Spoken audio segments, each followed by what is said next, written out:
Justice ang sigaw ang kwento ni Rene Bobet Batermonia. Maraming Pilipino. Isang batang nangarap na maiahon ang kanyang pamilya sa kahirapan. Isang batang naniwalang sa sipag, tiyaga, disiplina, at malinis na paraan, maaaring mabago ang iyong kinabukasan. As a mother with a son, I was truly touched by the story of this young man. Bobet's story is the story of countless Filipinos who continue to fight fairly despite the limitations life has placed before them.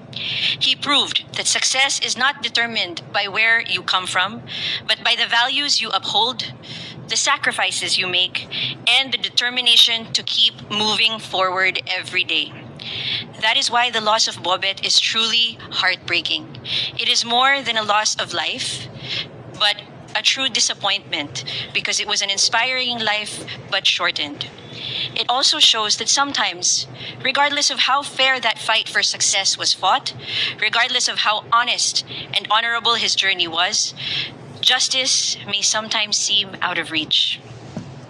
Para sa akin po, naaalala ko po na ang isang tunay na malaya at makatarungang lipunan, walang mayaman dito, walang mahirap. Walang makapangyarihan, walang mahina. Lahat ay pantay-pantay sa harap ng batas. Lahat ay may karapatan mangarap at lahat ay may karapatang makamit ang katotohanan at hustisya. This story also reminds me of a life so beautifully lived, but that justice and truth should not be selective, but equal for all. Justice for Bobet is justice for every Filipino who believes that doing what is right should never be a disadvantage. It is justice for every child who dreams of lifting their family out of poverty. It is justice for every young athlete who believes that talent, discipline, and hard work should define or can define their future. For now, I would like to simply honor the beautiful life of Rene Bobet Batermonia. He was not just an amazing athlete, but also an amazing son, brother, friend.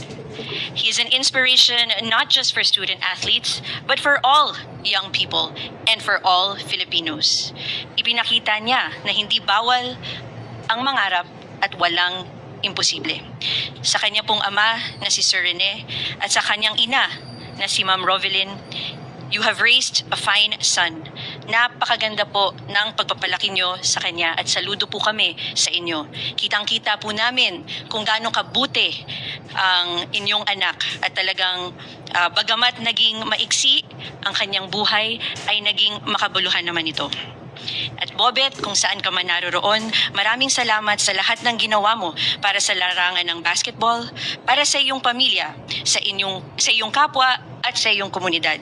Isa kang tunay na inspirasyon sa kabataan at maging sa lahat ng Pilipino.